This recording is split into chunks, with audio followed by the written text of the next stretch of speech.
বিসমিল্লাহির রহমানির রহিম। Hello guys, আসসালামু আলাইকুম ওয়া রাহমাতুল্লাহি ওয়া বারাকাতুহু।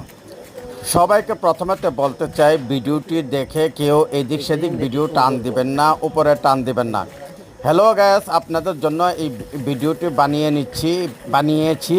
সেটা হয়েছে, আমরা বেশ কিছুদিন আগে খুলনা, বাগেরহাট, সুন্দরবনে ঘুরতে গিয়েছিলাম। এই সুন্দরবনে ঘুরতে যেয়ে ভিডিওটি করে ফেললাম। এই দেখেন, এত সুন্দর ব্যবস্থা করেছেন করমজল সুন্দরবন। এটা হচ্ছে করম জলের যে এরিয়া, পশু পাখি লালন পালন কেন্দ্রের ভিতরে।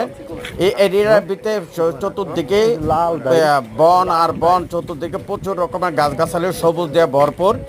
এই যে দেখেন, আমরা এই যে একটা ব্রিজে উঠেছি, এই ব্রিজটি দিয়ে হাঁটতে হয়, কাউকে নিচে নামতে বলেছে। ব্রিজে যেভাবে ব্রিজ করে আছে, এই ব্রিজ দিয়ে হাঁটতে হবে, কারণ নিচে নামলে হয়তো বিপদ হতে পারে, বিভিন্ন রকমের সাপ বিচ্ছু থাকতে পারে, যার কারণে কাউকে নিচে নামতে না করেছে। দেখেন, আগে কিন্তু এটা আমি কাঠের পুল ছিল, এখন এটা ঢালাই করে ব্রিজটি করা হয়েছে। এই ব্রিজ দিয়ে আমরা হাঁটছি, বিভিন্ন জায়গায় ডাইনে বামে আপনাদের জন্য ভিডিও করছি। এই দেখেন কত সুন্দর দৃশ্যগুলো দেখতে অনেক সুন্দর লাগে। আর আমার চ্যানেলটি সাবস্ক্রাইব করে দিবেন এবং শেয়ার করে দিবেন, কমেন্ট করবেন, লাইক করে দিবেন, কপি লিঙ্ক করে দিবেন। সবাইকে অনুরোধ করলাম। সবাই ভালো থাকবেন।